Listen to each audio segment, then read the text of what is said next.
Je voudrais rappeler le comité burkinabé de la route et du transport routier est une association qui vient d'une fusion de deux associations.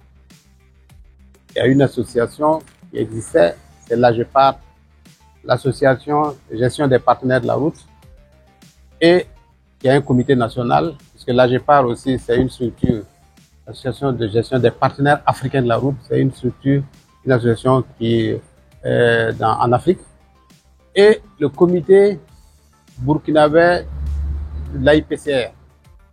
L'AIPCR, c'est l'association internationale pour le congrès mondial de la route, on appelle PIARC, dont le siège est à Paris. Cette association regroupe plusieurs pays de tous les continents du monde. Et cette association existe depuis plus de 100 ans. Donc, nous avons pensé à un moment donné, étant donné qu'il y a ces deux comités nationaux qui existent dans notre pays et qui en fait, ce sont les mêmes ressources humaines et les mêmes ressources financières qui animent ces deux associations, nous avons pensé qu'il fallait fusionner ces deux pour en faire une seule association. C'est ce qui a fait qu'en février 2023, il y a eu cette fusion, la fusion des deux associations, et nous avons créé le comité burkinabé de la route et du transport routier, qui est retenu par les autorités du Burkina Faso. Alors, l'objectif de cette association, c'est de réfléchir sur toutes les questions liées à la route et au transport routier. Et comme vous savez, ces questions, il y en a. Il y a la question de l'entretien routier, il y a la question du financement des routes, il y a la question de la sécurité routière, il y a la question également de la gestion du fret au niveau des ports, mais il y a la question de la formation dans les écoles. Exactement, quel est le programme de formation qui existe aujourd'hui, qu'est-ce qu'il faut améliorer, parce que ça demande beaucoup d'amélioration.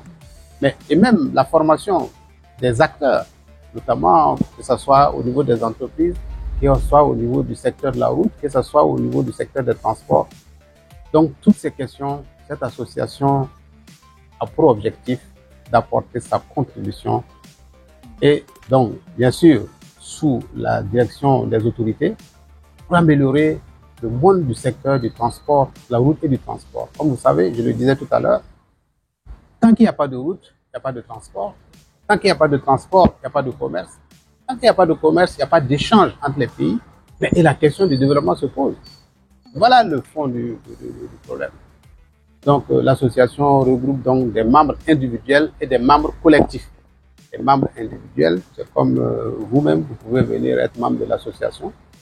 Et les membres collectifs, ce sont les entreprises, les sociétés qui peuvent être également membres. Justement, cette AG, c'est une réunion statutaire que nous venons de tenir, qui avait donc pour but d'examiner donc le bilan, le rapport d'activité et le bilan de l'année écoulée, également les perspectives pour ce qui concerne l'année 2025 et l'année 2020, parce qu'on avait mis en place un programme triennal qui allait de 2023 jusqu'en 2026.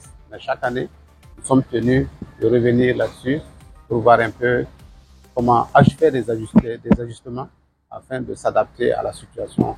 Parce que l'association est basée sur la cotisation des membres et puis aussi l'apport de certains partenaires. L'AG d'aujourd'hui, c'était l'examen des rapports d'activité, programmes d'activité et puis également du budget. Voilà.